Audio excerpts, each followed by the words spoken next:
यानंतर बातमी आहे पुण्यामध्ये एक क्रेन कोसळली आहे। हिंजवडी मान आणि मारुंजी परिसरामध्ये अनधिकृत होर्डिंग हटवण्याच्या कारवाई दरम्यान ही क्रेन एका दुकानावर कोसळली। या अपघातामध्ये सुदैवाने कोणतीही जीवितहानी झाली नाही, पण दुकानाचं आणि क्रेनचं मोठं आर्थिक नुकसान झालंय।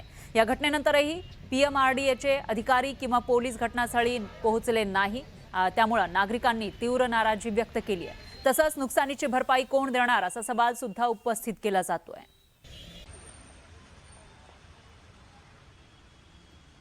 चारच्या दरम्यान ही घटना घडली आहे दुपारनंतर।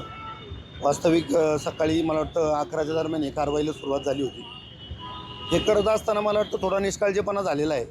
खरं तर पावसाळ्यामध्ये ह्या कारवाई आपण पाहिल्यात यापूर्वी झालेल्या नाही आहेत। पावसाळ्यामध्ये खूप काही अडचणी असतात लोकांच्या, कुठलीच कारवाई पावसाळ्यामध्ये होत नाही। आणि आज ही कारवाई केली आहे तर ही कुठलं सुनियोजित असं केलेलं नाही आहे, कारण ती क्रेन पडली आहे। दरम्यान पुणे जिल्ह्यामधील घाटभर धरण हे 100% भरलेलं आहे घाटघर धरण, आणि त्यामुळे परिसरामध्ये आनंदाचं वातावरण आहे।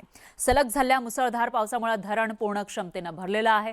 जलाशयाचे विहंगम दृश्य पाहण्यासाठी पर्यटकांची गर्दी होतीये। ही दृश्य आपण बघू शकतोय, ड्रोनद्वारे टिपलेली आहेत आणि घाटघर धरण भरल्यानंतर कशा पद्धतीने दिसतंय आणि त्याचबरोबर वरून जेव्हा काळेकुट्ट ढग दाटून आलेले आहेत त्यावेळची ही दृश्य आपण बघू शकतोय।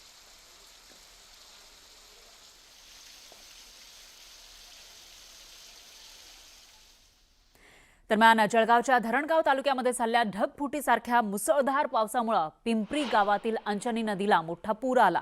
पुराचं पाणी नदीकाठावरील अनेक घरांमध्ये शिरलं, त्यामुळे धान्य, किराणा, कपडे, भांड्यांसह घरातील साहित्य वाहून गेलंय।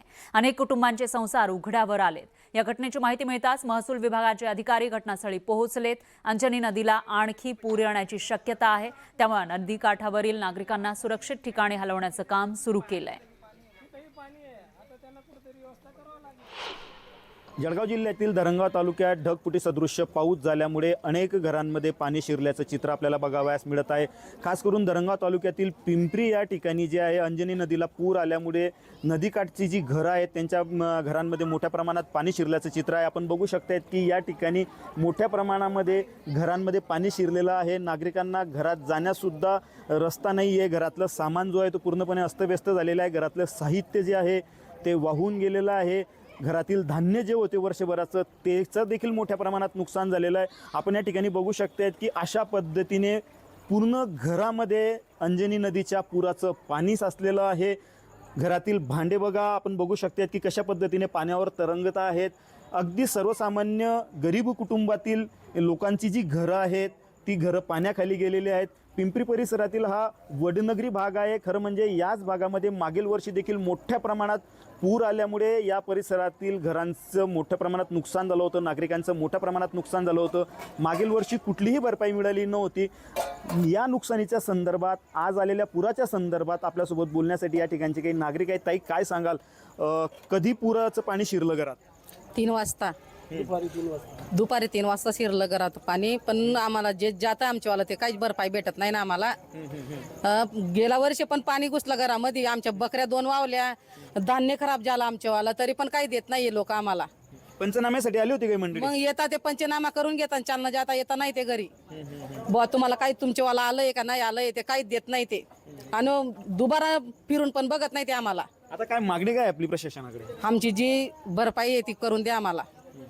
दादा, खरं म्हणजे आता या परिसराला सतत पुराचा जो वेढा असतो तो बसत असतो। आजच्या घडीला पिंपरी गावामध्ये किती घरांना जो आहे तो या अंजनी नदीच्या पुराचा फटका बसलेला आहे? या इथं 40 ते 50 घरं इथं पाण्याच्या वेळा बसलेला आहे। तिकडे सुद्धा ती बिलाटी आहे, तिथं सुद्धा 40-50 घरांना पाण्याच्या वेळा बसलेला आहे। अशा प्रकारचा संताप जो आहे तो या ठिकाणी नागरिक व्यक्त करताना आपल्याला बघावयास मिळत आहे। विजय वाघमारे, न्यूज 18 मराठी, जळगाव। तर दुसरीकडे जळगाव जिल्ह्यामधील धरणगाव तालुक्यामध्ये झालेल्या या ढगफुटीचा परिणाम दिसून येतोय। या मुसळधार पावसामुळे चावलखेडे इथल्या अंजनी नदीला अचानक मोठा पूर आलाय आणि यावेळी नदीपात्रामध्ये मासे पकडत असलेला एक तरुण पुराच्या पाण्यात अडकला। जीव वाचवण्यासाठी त्यानं नदीमधील एका झाडावर चढून आश्रय घेतला। गेल्या 5 तासांपासून हा तरुण झाडावरच अडकून आहे। प्रशासन आणि स्थानिक नागरिकांनी त्याला सुरक्षित बाहेर काढण्यासाठी अनेक प्रयत्न केले, पण नदीचा प्रचंड प्रवाह आणि वाढलेली पाण्याची पातळी यामुळे बचाव कार्य कार्यात अद्याप यश आलेलं नाही अशी माहिती आहे. बघा पाणी.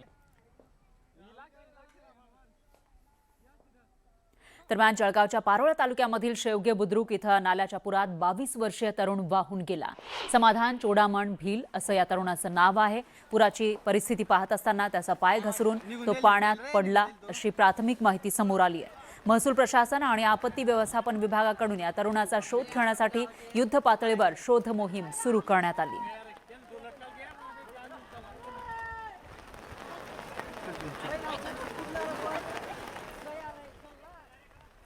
याशिवाय जळगावच्या पारोळा तालुक्यामधील देवगावसह तामसवाडी, मुंदाने आणि इतरही परिसरामध्ये ढगफुटीसारखा पाऊस झाला आहे. या मुसळधार पावसामुळे भीषण नुकसानीची आमदार अमोल पाटील आणि जिल्हाधिकारी रोहन घुगे यांनी प्रत्यक्ष पाहणी केली आहे. यावेळी त्यांनी नागरिकांशी संवाद साधला, त्यांना धीर देण्याचा प्रयत्न केला. ढगफुटीसारख्या पावसामुळे पारोळा तालुक्यातील अनेक गावांमध्ये शेती, घरं आणि पशुधनाचं मोठं नुकसान झालंय. आता प्रशासनाचे पंचनामे आणि शासनाच्या मदतीकडे सर्वांचं लक्ष लागलंय. बऱ्याच मोठ्या प्रमाणावर इन्फ्रास्ट्रक्चरचं देखील नुकसान झालेलं आहे, शेतीचं जास्त प्रमाणात नुकसान झालेलं आहे. परंतु आदरणीय कलेक्टर महोदय असतील, घुगे साहेब, ते देखील रात्रीपासून आणि सकाळपासून फील्डवर कार्यरत आहेत. सकाळपासून त्यांचा माझा संपर्क हा होतोय आणि मतदारसंघात जिथे जिथे काही अडचण असेल तिथे तिथे आम्ही प्रशासनाशी बोलून आणि व्यक्तिगत मी प्रत्येक गावाच्या नागरिकांशी संपर्क साधून त्याच्यातून मार्ग आपल्याला कसा काढता येईल याचा प्रयत्न आम्ही सर्वजण करत आहोत. हवामान खात्यामार्फत आपल्याला जो अंदाज वर्तवण्यात आला होता त्यानुसार आपण कालपासूनच सर्व टीम्स आपल्या सतर्क ठेवल्या होत्या. सगळीकडे आपण ऑलरेडी अलर्ट्स जारी केले होते, त्यामुळे सकाळपासून पूर्ण आपली टीम फील्डवरती आहे आणि सतर्क आहे. सगळ्या डॅम्सचं ऑपरेशन पण अगदी वेळेमध्ये करण्यात आल्यामुळे जो आपल्याकडे जो मोठ्या प्रमाणात इन्फ्लो आला तो देखील व्यवस्थित हाताळण्यात आलेला आहे. परंतु तरीही पावसाचं प्रमाणच खूप जास्त मोठ्या प्रमाणावरती असल्यामुळे आपल्या काही परिसरामध्ये मोठ्या प्रमाणावरती गावांमध्ये पाणी आल्याचं दिसून येत आहे. आणि गेल्या 48 तासांपासून मुसळधार पाऊस या ठिकाणी पडतोय, त्यामुळे जळगावातील लेंडी नाल्याला पूर आला. पुराचं पाणी ममुराबाद गावातील 40 घरांमध्ये शिरलेलं आहे. नाल्यालगत तसंच गावातील इतर घरांमध्ये पुराच्या पाण्यामुळे मोठं नुकसान झालंय. नागरिकांना सुरक्षित ठिकाणी हलवण्यात आलं आहे. गावातील जिल्हा परिषद शाळेमध्ये नागरिकांना स्थलांतरित करण्यात आलंय. त्याच ठिकाणी त्यांची जेवणाची आणि राहण्याची व्यवस्था करण्यात आली आहे.